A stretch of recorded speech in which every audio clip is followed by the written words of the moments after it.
ಚಂದ್ರ ವಾರ್ಡಿನ ನಿಕಟಪೂರ್ವ ಬಿಬಿಎಂಪಿ ಸದಸ್ಯರಾದಂಥ ಶ್ರೀಮತಿ ಯಶೋಧ ಲಕ್ಷ್ಮೀಕಾಂತ್ ಅವರ ಇವತ್ತು ಹುಟ್ಟುಹಬ್ಬ.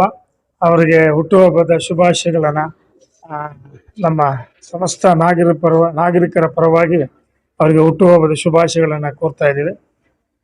ಜನಪ್ರಿಯ ಶಾಸಕರು, ವಿರೋಧ ಪಕ್ಷದ ನಾಯಕರು ಆದಂಥ ಶ್ರೀ ಆರ್ ಅಶೋಕ್ ಅವರ ಆಶೀರ್ವಾದ ಹಾಗೂ ಮಾರ್ಗದರ್ಶನ ಮತ್ತು ಅವರ ಸಹಕಾರದಿಂದ ನಾವು ಇಲ್ಲಿವರೆಗೂ ಬೆಳೆದಿದ್ದೀವಿ. ಮತ್ತು ನಮ್ಮೆಲ್ಲ ಪಕ್ಷದ ಕಾರ್ಯಕರ್ತರು ಮತ್ತು ನಾಯಕರ ಸಹಕಾರದೊಂದಿಗೆ ನಾವು ಇಲ್ಲಿವರೆಗೂ ಬೆಳೆದೀವಿ. ಇನ್ನು ಮುಂದಿನ ದಿನಗಳಲ್ಲಿ ಕೂಡ ನಮ್ಮ ಬಡಾವಣೆಗೆ, ನಮ್ಮ ಸಮಾಜಕ್ಕೆ ನಮ್ಮಿಬ್ಬರ ಕೈಲಿಂದನೂ ಎಷ್ಟು ಒಳ್ಳೆ ಕೆಲಸ ಮಾಡೋಕ್ಕೆ ಸಾಧ್ಯವೋ ಅಷ್ಟು ಒಳ್ಳೆಯದನ್ನು ಮಾಡೋಕ್ಕೆ ಸಂದರ್ಭದಲ್ಲಿ ಶುಭವನ್ನು ಕೋರ್ತಾ ಇದ್ದೇನೆ.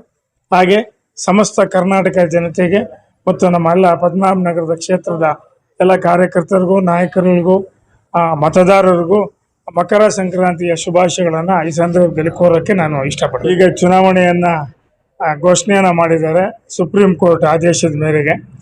ಮೀಸಲಾತಿಗಳು ಕೂಡ ಎಲ್ಲರಿಗೂ ಸಮಾಧಾನವಾಗಿ ತೃಪ್ತಿಯಾಗಿ ಮಾಡೋದಕ್ಕಾಗೋದಿಲ್ಲ.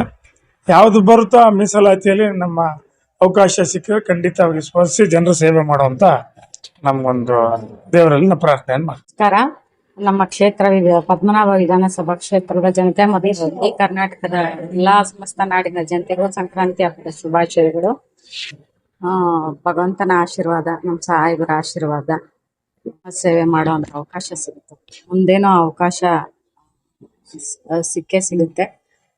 ಕೆಲಸ ಮಾಡುವಂತ ಭಾಗ್ಯ ದೇವ್ರು ಕೊಟ್ಟಿದ್ದಾನೆ. ಸಂತೋಷ.